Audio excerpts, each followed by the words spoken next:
میں بے قرار تھا، میرا قرار آپ سے ہے۔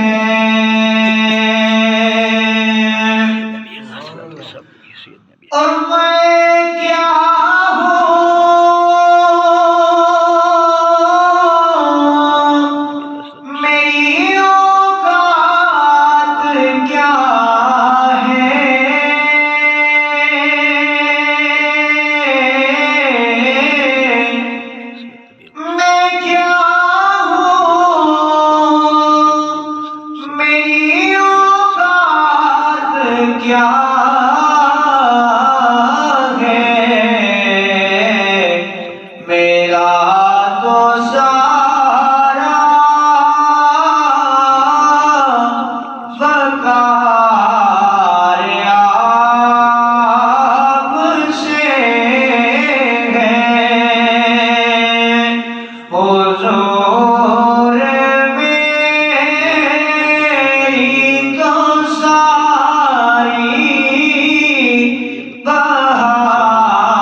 اللہ جل وحدہ لا شریک کی حمد و ثنا کے بعد اس خالق کل خالق لم یزل کا کروڑ ہا شکر ہے کہ جس رب کائنات نے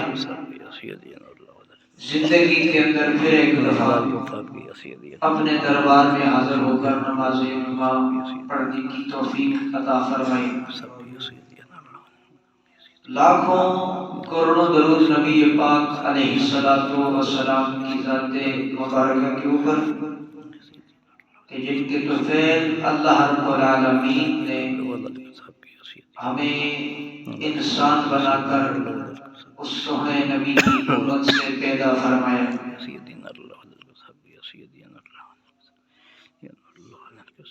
حضرات اسی وقار اللہ رب العالمین نے اس کائنات عالم کو وجود عطا کرنے کے بعد اس جہان فانی کو تخلیق کر گزرنے کے بعد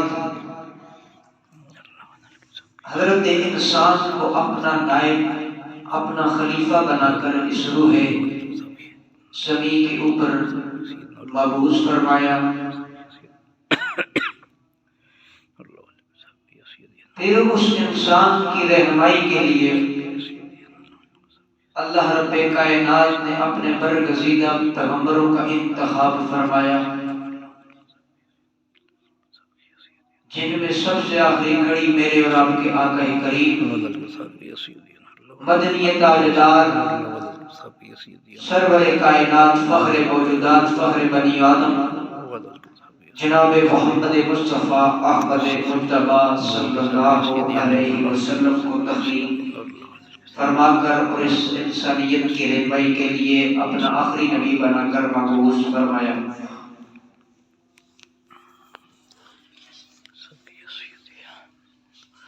اللہ رب العالمین نے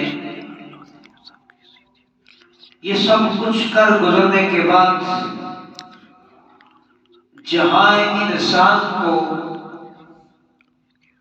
اپنی عبادت کے لیے تخلیق فرمایا، اس کے ذمہ اپنے فرائض کی ادائیگی کے احکام نازل فرمائے، ساتھ ساتھ اللہ رب العالمین نے اس انسان کو اپنی محبت کا پیغام بھی عطا فرمایا۔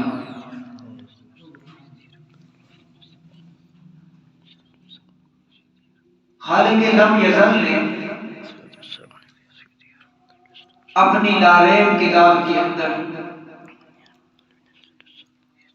سورہ آل عمران کی آیت نمبر 31 کے اندر ارشاد فرمایا، قُلْ إِن كُنتُمْ تُحِبُّونَ اللَّهَ فَاتَّبِعُونِي يُحْبِبْكُمُ اللَّهُ وَيَغْفِرْ لَكُمْ ذُنُوبَكُمْ وَاللَّهُ غَفُورٌ رَحِيمٌ۔ یہاں اللہ رب العالمین نے انسان کو مخاطب کرتے ہوئے اپنی محبت کا ذکر فرمایا۔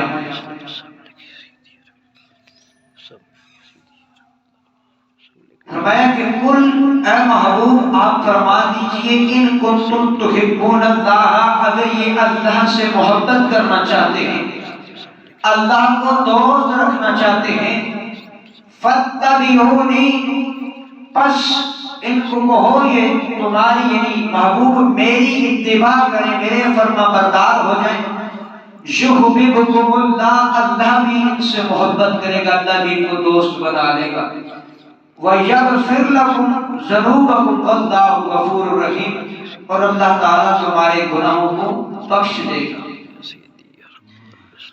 اب ذرا آیت کریمہ کے اندر اس کے مفہوم کے اندر غور کیا جائے تو بات رب اور بندے کے بیچ ہو رہی ہے۔ اللہ اپنی محبت کا ذکر سارے لوگوں سے کر رہا ہے، اس میں عام بھی ہیں، خاص بھی ہیں، ادنا بھی ہیں، اعلیٰ بھی ہیں، اچھے بھی ہیں، برے بھی ہیں، ہر طبقے فکر کے انسان سے خطاب ہوا جا رہا ہے۔ میں نے عرض کی مولا یہاں تو نے دو چیزیں ذکر فرمائی، بات تیرے اور بندے کے بیچ ہے، تو اپنی محبت کا ذکر بندوں سے کرنا چاہتا ہے۔ اگر یوں فرماتا ان کنتم تحبون اللہ، اگر تم اللہ سے محبت کرنا چاہتے ہو، اللہ کو دوست رکھنا چاہتے ہو، یحببکم اللہ، پھر اللہ بھی تمہیں دوست بنا لے گا، اللہ بھی تم سے محبت کرے گا، تو بولا بات مکمل ہو جاتی تھی، آیت کا مفہوم واضح ہو جاتا تھا، ہم تیری محبت کو حاصل کرتے، تیری محبت ہمیں حاصل ہوتی، ہم تجھے دوست بناتے، تو ہمیں دوست بنا لیتا، لیکن مولا یہ سمجھ نہیں آئی، اس محبت کا اظہار کرنے سے پہلے تو نے لفظ کل کا اظہار فرمایا، صیغہ کل کو ذکر کیا، پھر آگے چل کر فاتبعونی کا صیغہ ذکر کیا، اور اس کے اندر راز کیا ہے، فلسفہ کیا ہے، ماجرا کیا ہے؟ تو فرمایا کل اے میرے محبوب آپ فرما دو، یعنی اللہ خود بھی تو کہہ سکتا تھا، اگر کل حضور علیہ السلام کا ذکر بیچ میں نہ ہوتا، اللہ خود بھی فرماتا ان کنتم تحبون اللہ، اگر تم اللہ کو دوست رکھنا چاہتے ہو، اللہ سے محبت کرنا چاہتے ہو، یحببکم اللہ، پھر اللہ بھی تم سے محبت کرے گا۔ تو یہاں کل میں حضور علیہ السلام سے خطاب ہے، کل میں کئی راز پوشیدہ ہے۔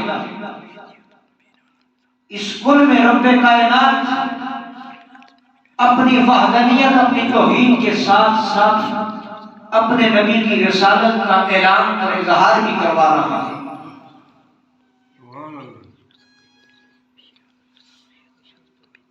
کل کا ارشاد ہوا، کل رب نہ فرماتا پھر بھی بات واضح ہو جاتی ہے، لیکن ایک دوسرے مقام پہ فرمایا کہ کل انما انا بشر مثلکم، اے محبوب آپ فرما دیجئے کہ میں تمہاری طرح کا ہی بشر ہوں، انسان ہوں۔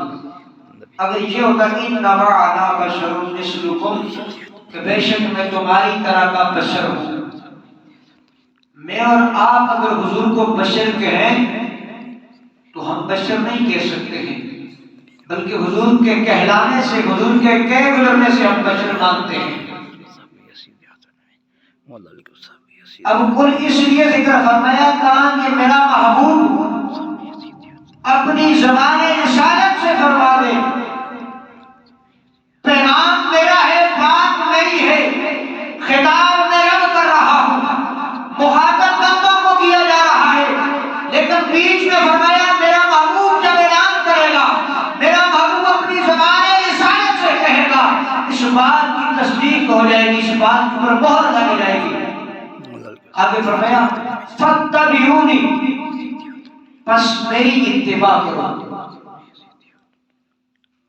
اس اتباع سے مراد حضور نبی پاک صلی اللہ علیہ وسلم کی اطاعت ہے، حضور کی فرما برداری ہے۔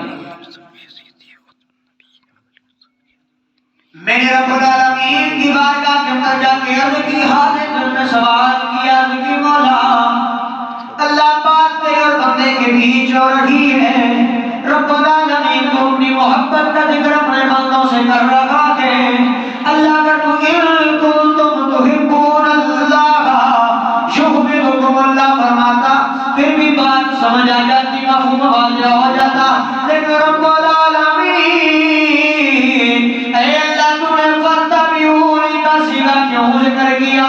تو خالق کائنات نے فرمایا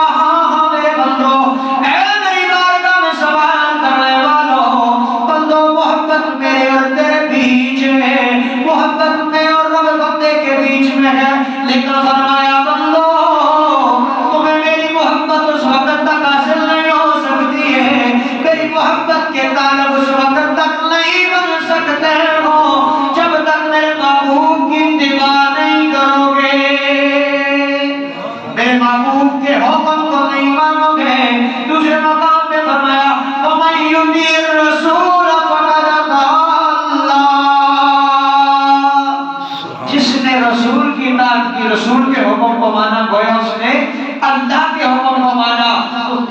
رب کائنات یہ سمجھ آنا چاہ رہا ہے بندوں میری محبت کو کب حاصل کرو گے، میری محبت کے تعلق اس وقت مانو گے جب تمہارے دل میں میرے محبوب کی محبت ہوگی، میرے محبوب کا پیار ہوگا، جب تم میرے محبوب کی محبت کو اپنے دل میں بسا لو گے، میرے نبی کا پیار جب تمہارے دل میں سما جائے گا، پھر مجھے رب کی محبت بھی تمہیں حاصل ہو جائے گی۔ گویا رب کی محبت اس وقت تک نہیں مل سکتی جب تک اس کے محبوب کی محبت، اس کے محبوب کا پیار دل میں نہ بسایا جائے۔ اور حضور کی محبت کیا ہے؟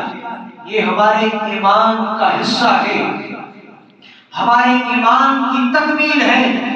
جب تک حضور کی محبت ہمیں حاصل نہیں ہوگی، ہم حضور سے پیار نہیں کریں گے، اس وقت تک ہمیں رب کی بارگاہ میں، رب کی طرف سے رب کی محبت حاصل نہیں ہو سکتی۔ اب عرض کیا مولا جب ہم تیرے محبوب سے محبت کریں گے، تیرے محبوب کا پیار اپنے دل میں بسائیں گے، مولا پھر ہمیں ملے گا کیا؟ اللہ محبت تیرے اور بندے کے بیچ ہے، لیکن تو نے شرط یہ رکھ دی ہے میرے محبوب کی محبت کو دل میں بسانا ہوگا، میرے نبی کا پیار اپنے دل میں لانا ہوگا، میرے نبی کی اتباع کرنی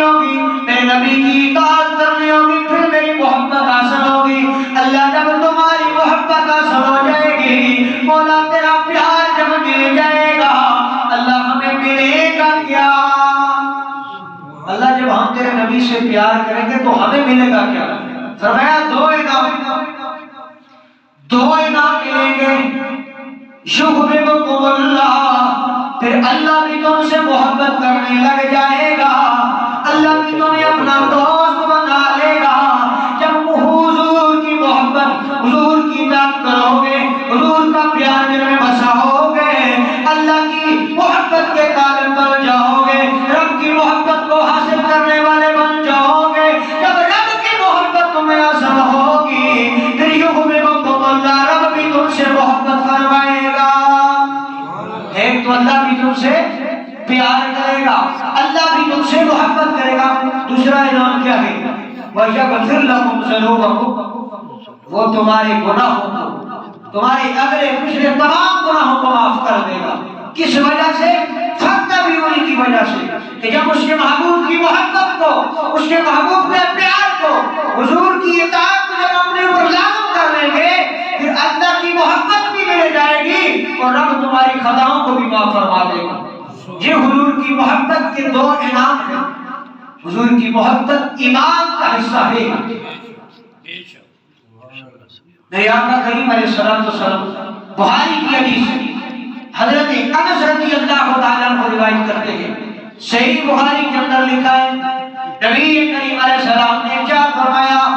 لا یؤمن احدکم حتی اکون احب الیہ من والدہ وولدہ والناس اجمعین۔ میرے نبی نے فرمایا انس، لا یؤمن احدکم، تم میں سے کوئی بھی اس وقت تک کامل ایمان والا، کامل مومن نہیں ہو سکتا ہے حتی اکون احب الیہ، یہاں تک کہ میں اس کو اس کے اولاد سے، اس کے ماں باپ سے، والناس اجمعین، اور سارے لوگوں سے بڑھ کر زیادہ محبوب اور پیارا نہ ہو جاؤ۔ جب تک میں سارے لوگوں سے بڑھ کر، اپنی اولاد سے، اپنے ماں باپ سے، سارے لوگوں سے بڑھ کر جب تک تم مجھ سے پیار نہیں کرو گے اس وقت تک تمہارا ایمان مکمل نہیں ہوگا۔ پھر بخاری کی حدیث، جب حضرت عمر نے یہ حدیث سنی تو حضور علیہ السلام کی بارگاہ میں حاضر ہوئے، عرض کی یا رسول اللہ لا انت احب الی من کل شیء الا من نفسی۔ حضرت عمر عرض کرتے کہ یا رسول اللہ میں کائنات کی ساری چیزوں سے سوائے اپنی جان کے کائنات کی ہر چیز سے بڑھ کر آپ سے محبت کرتا ہوں۔ حضرت عمر جلیل القدر صحابی، جن کے ایمان اور تقویٰ کے اندر ذرا برابر بھی شک نہیں، وہ کہتے ہیں کہ حضور میں اپنی جان کے علاوہ کائنات کی ہر چیز سے بڑھ کر آپ سے پیار کرتا ہوں۔ تو میرے نبی نے یہ نہیں فرمایا کہ اقسمت یا عمر، کہ تم نے صحیح کہا، نہیں۔ حضور نے کیا جملہ ارشاد فرمایا؟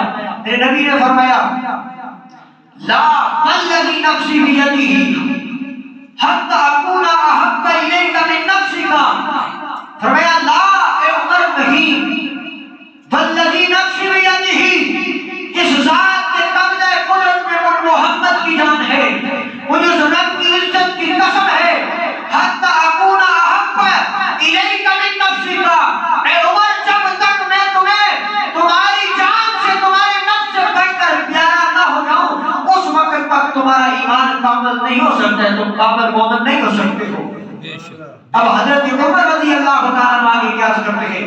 فَإِنَّهُ الْآنَ وَاللَّهِ لَا أَنْتَ أَحَبَّ إِلَيَّ مِن نَفْسِي، یا رسول اللہ اللہ کی عزت کی قسم ہے عمر کائنات کی ہر چیز سے بڑھ کر، جہاں تک کہ اپنی جان سے بھی بڑھ کر یا رسول اللہ آپ سے پیار کرتا ہے۔ پھر میرے نبی نے فرمایا الآن یا عمر، اے عمر اب تیرا ایمان مکمل ہو گیا۔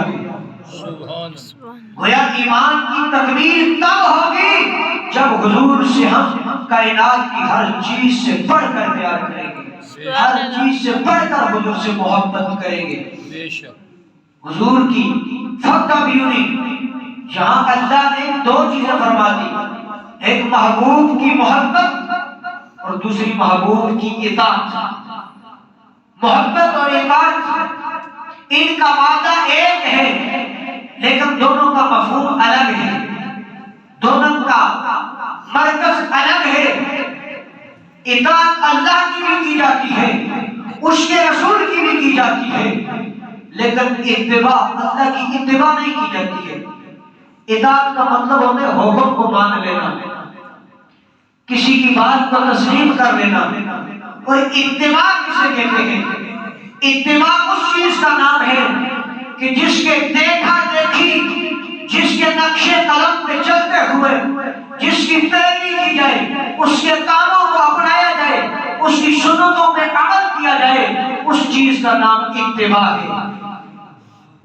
اطاعت اللہ کی جاتی ہے، اس کے نبی کی اطاعت کی جاتی ہے، لیکن اتباع رب کی اتباع نہیں کی جاتی ہے، اتباع صرف اس کے محبوب کی جاتی ہے۔ اور محبت کی بھی تین قسمیں ہوتی ہیں۔ کتنی قسمیں ہوتی ہیں؟ تین۔ ایک ہوتی ہے اطاعت محبت، یعنی جس طرح بندہ اپنے والدین سے فرما برداری کے طور پر، اپنے اساتذہ کی، اپنے بڑوں سے محبت کرتا ہے، اطاعت اور فرما برداری کے طور پہ محبت کرتا ہے۔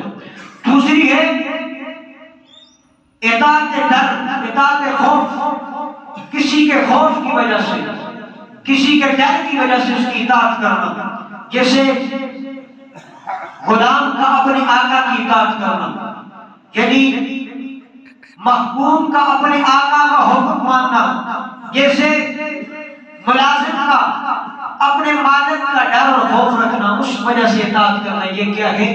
اطاعت خوف، اطاعت ڈر ہے۔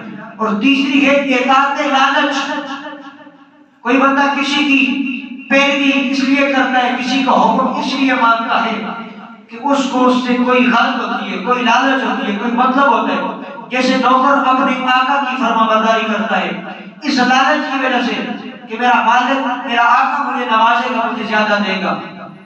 لیکن یہاں اللہ رب العالمین نے حضور علیہ السلام سے صرف جو فرمایا کہ وہ محبت کی اطاعت چاہیے، اطاعت محبت کو لازم کر دیا۔ خوف اور لالچ کی اطاعت تو منافقین بھی کرتے تھے، حضور سے جب ڈرتے حضور کی بارگاہ میں آتے کہ ہم کلمہ پڑھتے ہیں، جب بیٹھ جاتے تو کفار کے ساتھ مل جاتے۔ تو اللہ نے کیا فرمایا کہ میرے نبی سے جو محبت کرو گے، قل اطیعوا اللہ و اطیعوا الرسول، اطاعت کرو اللہ کی اور اس کے رسول کی۔ تو حضور علیہ السلام سے نہ اطاعت ڈر ہونی چاہیے، نہ اطاعت لالچ ہونی چاہیے، بلکہ حضور سے اطاعت محبت کرنی چاہیے۔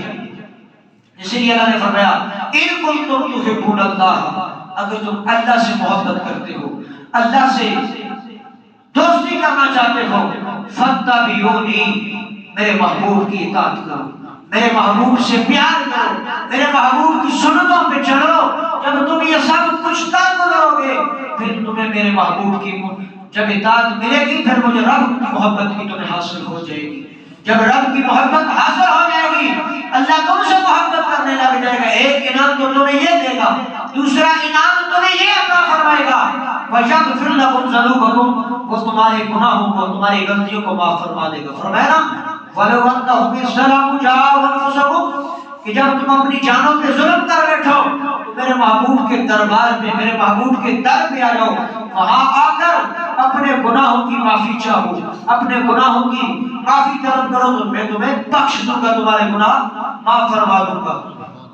اس لیے حضور کی محبت، حضور کی اطاعت اپنے اوپر دائمی طور پہ لازم کر لیں۔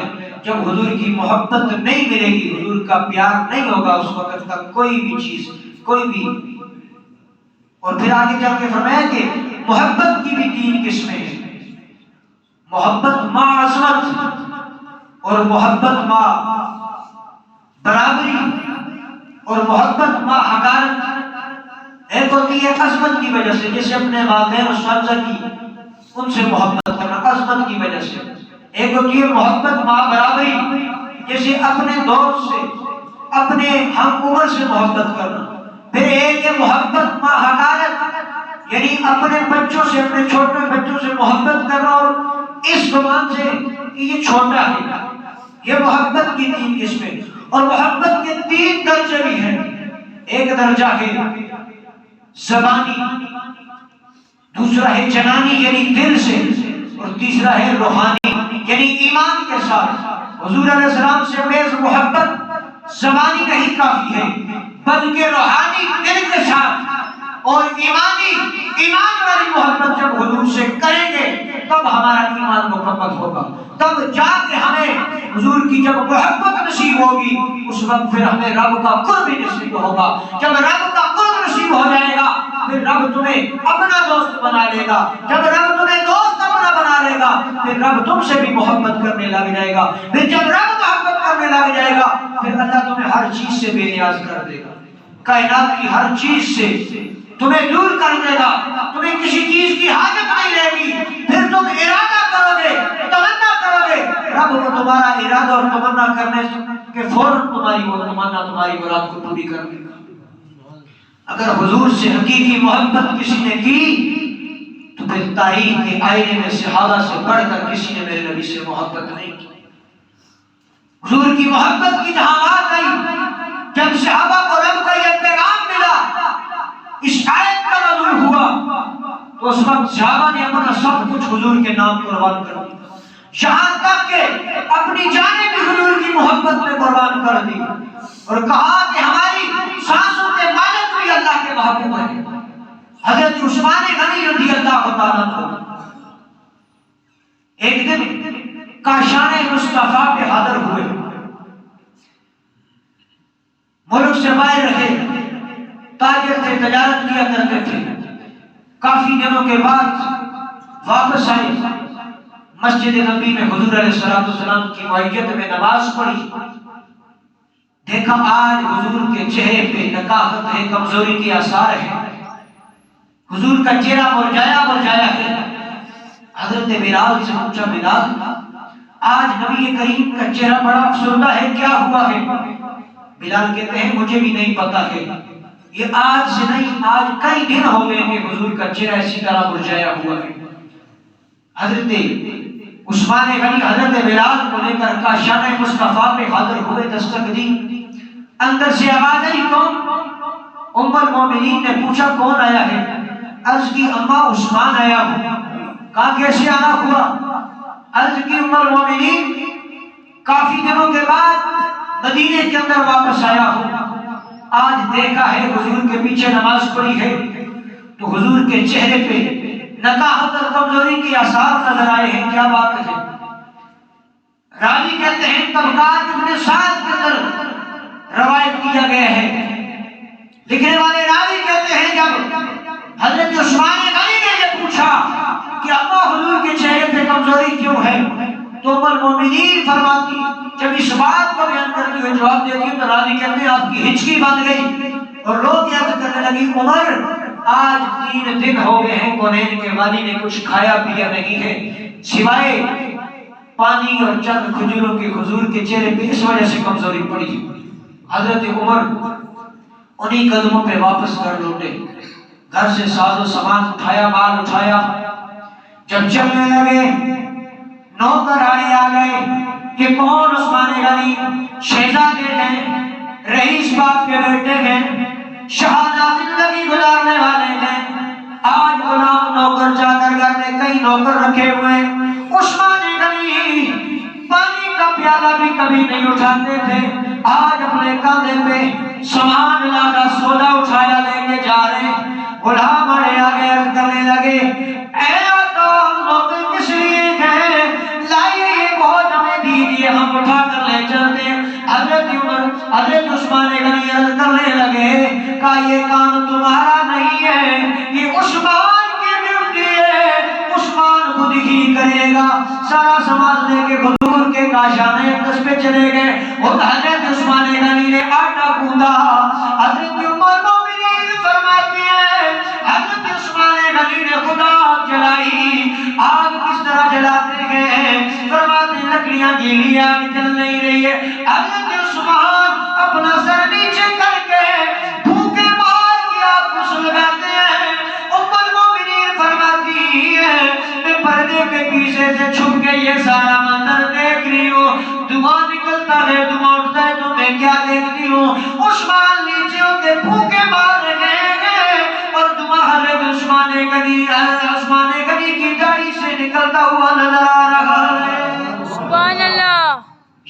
عثمان غنی جو شہزادے تھے، رئیس گاہ کے بیٹے تھے، شاہانہ زندگی گزارتے تھے، پر عشق لگ گیا سی کملی والے نال، عشق لگا سی کھیڈاں کھیڈ دینوں، پھر کھیڈاں کھیڈ دیا رہ گئیاں، کجل پایا سی یاد ویکھن رہی، پھر اودی یاد وچ روندیاں روندیاں ڈل گئیاں، حیدر شاہ اس گلی کدے نہ رلدی، پر تیرے پیچھے رلدیاں رلدیاں رل گئیاں۔ حضرت عثمان غنی رضی اللہ تعالیٰ عنہ نے کھانا تیار کیا، مسجد نبی میں تشریف لے گئے، نبی کریم علیہ السلام سے عرض کی یا نبی اللہ ابو بکر نہیں فرماتے ذرا گھر نہیں چلتے، حضور گھر چلتے ہیں تشریف لے جاتے ہیں، دسترخوان لگا ہوا ہے، عرض کی یا نبی اللہ حضور کھانا تیار کیا تناول فرمائیے، میرے آقا دسترخوان پہ بیٹھے، حضور نے جب پہلا لقمہ اٹھایا، ادھر راوی کہتے نبی کریم علیہ السلام نے ایک روٹی اٹھائی، اس پہ تھوڑا سا سالن ڈالا اور حضرت بلال سے فرمایا بلال آج 3 دن ہو گئے میری بیٹی فاطمہ نے بھی کچھ نہیں کھایا ہے، یہ کھانا اس کے گھر میں دے آؤ۔ سبحان اللہ، دو جہان کی نعمتیں ہیں ان کے حالی ہاتھ میں، اللہ نے کل کائنات کا مالک بنا دیا، فرمایا اللہ یؤتی وانا قاسم، میرا اللہ عطا کرتا ہے، میں پوری کائنات کو بانٹنے والا ہوں، انی آتیتو مفاتیح خزائن الارض، اللہ نے کل کائنات کے خزانوں کی چابی مجھے عطا کی ہوئی ہے، اور عالم کیا ہے کہ فاقہ کشی کے کئی کئی دن تک نبی کریم نے کھانا کھایا، حضرت عثمان غنی نے اپنے جیب سے چند درہم اشرفیاں نکال کے رکھ دی اور نبی کریم نے تبسم فرمایا، فرمایا عثمان اتنی محبتیں کس لیے کر رہے ہو؟ عرض کیا نبی اللہ حضور میرا کچھ بھی نہیں ہے، حضور یہ سب کچھ آپ کا دیا ہوا ہے، تن تندور تے ہڈاں دا بال اسا ہواواں نال تپایا، کپ کپ بکیاں اسا پیڑے پیتے، او تو عشق پلیٹ لایا، تن دا سالن من دی ہانڈی، او تو لون صبر دا پایا، غلام فریدا میں ساری تیریاں، تینو اج بھی اعتبار نہ آیا۔ عرض کیا نبی اللہ یہ سب کچھ آپ کا ہے، میں بھی آپ کا ہوں، میرا مال بھی آپ کا ہے۔ ام المؤمنین فرماتی ہیں ادھر عثمان غنی چلے گئے، ادھر کنیز کے والی نے عثمان کے جانے کے بعد اپنے ہاتھوں کو اللہ کی بارگاہ میں اٹھایا اور جو دعا عثمان کے لیے مانگی میں تڑپ کے رہ گئی، میں حسرت کرتے ہوئے رہ گئی، میں نے عرض کی عثمان تو کتنے مقدروں والا ہے، کتنے نصیبوں والا ہے کہ کنیز کے والی نے تیرے لیے یہ دعا مانگی ہے، آج تک کسی کے لیے نہیں مانگی ہے۔ میرے نبی نے اپنے ہاتھوں کو اللہ کی بارگاہ میں اٹھا دیا کہ اے میرے رب العالمین، اللہ میں عثمان سے راضی ہو، میرے رب العالمین تو بھی عثمان سے راضی ہو جا۔ سبحان اللہ، تم تحبون اللہ، اس کی شرح اس کی تفسیر یہ ہے اللہ میں اس سے راضی ہوں، میرے رب العالمین تو بھی اس سے راضی ہو جا۔ ہر انسان چاہتا ہے میرا رب مجھ سے راضی ہو جائے، میرا مالک مجھ سے راضی ہو جائے، میرا اللہ مجھ سے راضی ہو جائے، لیکن یہ کون لوگ ہیں جن کے متعلق اللہ فرماتا ہے رضی اللہ عنہم ورضوا عنہ،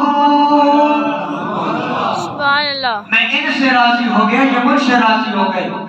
کہ وہ لوگ ہیں کہ جنہوں نے اپنا سب کچھ تن من دھن حضور کی محبت پہ قربان کر، انہوں نے یہ نہیں دیکھا کہ ہماری عزت کو آن جائے گی، ہمارے نام پہ کوئی آن جائے گی، ہمارا مال کم ہو جائے گا، ہماری اولاد کے لیے کیا ہوگا، نہیں، جب اللہ اور اس کے نبی کی محبت کی بات آئی، اللہ اور اس کے رسول کی محبت کی جب بات آئی، انہوں نے سب کچھ قربان کر دیا۔ اس لیے قربان کر دیا کیونکہ صحابہ کو پتا تھا، صحابہ جانتے تھے حضور کی محبت ہے تو سب کچھ ہے، اگر حضور کی محبت نہیں ہے تو ہمارا ایمان بھی نہیں ہے۔ صحیح بخاری کی حدیث حضرت انس رضی اللہ تعالیٰ عنہ روایت کرنے والے ہیں، نبی کریم علیہ السلام نے ارشاد فرمایا یا انس ثلاث من کن فیہ وجد حلاوۃ الایمان، فرمایا اے انس جس شخص کے اندر تین چیزیں آ گئی، جس انسان نے تین چیزوں کو حاصل کر لیا، حلاوت الایمان، اس نے ایمان کی لذت کو پا لیا، اس نے ایمان کی مٹھاس کو پا لیا۔ وہ تین چیزوں میں سے کیا ہے؟ فرمایا الاول ان یکون اللہ ورسولہ احب الیہ مما سواہما، فرمایا انس پہلی چیز یہ ہے کہ انسان پوری کائنات سے بڑھ کر اللہ اور اس کے محبوب اس کے رسول سے پیار کرے، ساری کائنات سے بڑھ کر اللہ اور اس کے محبوب کو محبوب رکھے، اس نے ایمان کی حلاوت کو پا لیا ہے۔ دوسری چیز فرمایا وَأَنْ يُحِبَّ الْمَرْءُ لَا يُحِبَّ إِلَّا اللَّهُ، اگر وہ کسی سے محبت کرے، کسی سے نفرت کرے، فقط اللہ کے لیے اور اس کے رسول کے لیے، جب وہ اللہ اور اس کے رسول کے لیے محبت کرے گا اس نے ایمان کی مٹھاس کو، ایمان کی لذت کو پا لیا۔ وَالثَّالِثُ، اور تیسری چیز کیا ہے انس؟ وَأَن يُكْرَهُ أَن يَعُودَ فِي الْكُفْرِ كَمَا يُكْرَهُ أَن يُقْذَفَ فِي النَّارِ، فرمایا انس تیسری وہ چیز ہے جس بندے نے کفر کو چھوڑ کر ایمان میں آ گیا، دوبارہ جب وہ کفر کی طرف اگر اسے دعوت دی جائے، یہود اسے بلایا جائے، وہ کفر سے اس طرح نفرت کرے جس طرح وہ آگ کے اندر ڈالے جانے سے یکرہ فی النار، آگ سے نفرت کرتا ہے۔ اس نے ایمان کی مٹھاس کو پا لیا۔ بتایا یہ ایمان کی مٹھاس اور لذت اگر چاہیے تو اللہ اور اس کے نبی سے محبت کی جاتی ہے۔ جب اللہ اور اس کے نبی کا پیار دل میں آ جائے گا، اور جب جس سے محبت کی جاتی ہے اس کی اداؤں کو اپنایا جاتا ہے۔ محبت کا تقاضا کیا ہے؟ جس سے محبت کی جائے اس کی اداؤں کو اپنایا جائے۔ اس سے بندہ جب کسی سے محبت کرتا ہے نا، پھر اس کی ہر محبوب چیز سے محبت کرتا ہے، اس کی ہر چیز اس کو پیاری ہو جاتی ہے۔ مجنون جو تھا نا، مجنون وہ لیلا سے اتنی محبت کرتا تھا کہ اگر کسی دوسری چیز کے اندر سے لیلا کی ادا نظر آتی نا تو وہ اس چیز سے بھی محبت کرنے لگ جاتا۔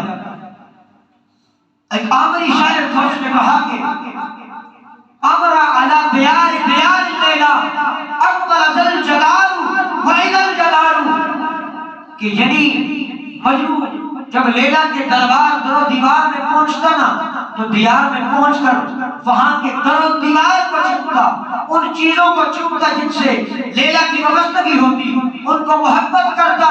وما حبت دیار شغفنا قلبی ولکن حب من سکن الدیار، کہنے لگا میں جو اتباع جو یہ در و دیوار چوم رہا ہوں، ان در و دیوار کو نہیں چوم رہا ہوں بلکہ ان در و دیوار کو میں لیلا کی محبت میں چوم رہا ہوں۔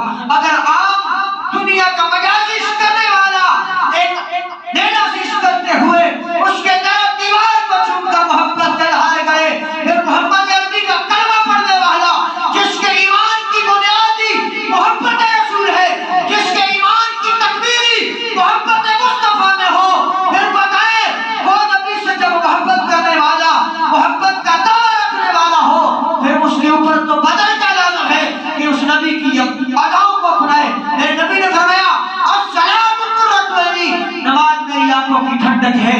میں اس اور اس نبی کا کلمہ پڑھنے والے ادھر محبت رسول کا نعرہ بھی بلند کریں، غلامی رسول کا پرچار بھی کریں، لیکن اس کے جب عملی درس کی بات آئے، محبت کے عملی پیغام کو کرنے کی بات آ جائے، جب نماز کے لیے کہا جائے، میرے نبی نے فرمایا نماز میری آنکھوں کی ٹھنڈک ہے۔ الصلاۃ قرۃ عینی، جب ہم نبی سے محبت کا دعویٰ کریں پھر ہمیں چاہیے کہ ہم اس کی اداؤں کو بھی اپنائیں۔ اب نے فرمایا میری محبت تب حاصل ہوگی جب تمہارے دل میں میرے محبوب کا پیار ہوگا، میرے محبوب کی محبت کو جب دل میں بسا لو گے اس وقت پھر میرے رب کی محبت تمہیں حاصل ہو جائے گی۔ اگر تمہارے دل میں میرے محبوب کی محبت نہیں ہے، حضور کا پیار نہیں ہے، جتنی نمازیں چاہے پڑھ لو، جتنے حج مرضی کر لو، جتنے متقی پرہیزگار بن جاؤ، جب دل محبت رسول سے خالی ہوگا پھر تمہیں رب کا قرب بھی نہیں ملے گا، رب کی محبت بھی حاصل نہیں ہوگی۔ رب کی محبت تب حاصل ہوگی جب دل میں محبت مصطفیٰ وسیع ہوگی، جب دل میں حضور کا پیار ہوگا۔ آج صدیاں گزر گئی، زمانے گزر گئے، آج بھی صحابہ کا نام زندہ ہے، آج بھی صحابہ کے نعرے بلند ہے۔ کیوں؟ انہوں نے اپنے دل میں میرے مصطفیٰ کی محبت کو بسایا تھا، انہوں نے حضور کی محبت کا جام پی لیا تھا، انہوں نے اپنی جان مال سب کچھ حضور کے نام پہ قربان کر دیا تھا۔ پھر بلال نے یہ نہیں دیکھا کہ مجھے جب میں حضور سے پیار کروں گا تو مجھے مدینے اور مکے کی گلیوں میں رسیدہ جائے گا۔ حبیب نے یہ نہیں سوچا تھا جب میں حضور سے پیار کروں گا میرے جسم پہ چندر کولے رکھے جائیں گے۔ حضرت حسان نے یہ نہیں سوچا تھا میں حضور سے پیار کروں گا مجھے سولی پہ چڑھا دیا جائے گا۔ یہ سب کچھ انہوں نے قربان کر کے بلال نے کعبے کی چھت پہ چڑھ کے یہ کہا تھا یار نہیں مار کے کھائیے کمی رہتی نہیں ہے۔ اس لیے جب انسان کو حضور کا پیار حضور کی محبت حاصل ہو جاتی ہے دنیا کی ہر چیز سے وہ بے نیاز ہو جاتا ہے۔ پھر وہ ویل چیئر پہ بیٹھنے والا چلنے سے معذور ہو، سہارے کی ضرورت ہو، پھر وہ دنیا کو للکار کر کے کہہ سکتا ہے کہ میرے پاس دو طاقت ہے، وہ محبت ایمان کی طاقت ہے، وہ حضور کے عشق کی طاقت ہے جس سے وہ ویل چیئر پہ بیٹھ کے پوری دنیا کو للکار سکتا ہے۔ اس لیے جب تمہیں دل میں حضور کا پیار مل جائے گا، حضور کی محبت تمہارے دل میں رس بس جائے گی، پھر رب بھی فرمائے گا یحببکم اللہ، میں اللہ بھی تم سے پیار کروں گا۔ اس لیے فرمایا ان کنتم تحبون اللہ یحببکم اللہ فرمایا جاتا پھر بھی بات مکمل ہو جاتی۔ رب اور بندے کے بیچ محبت تھی۔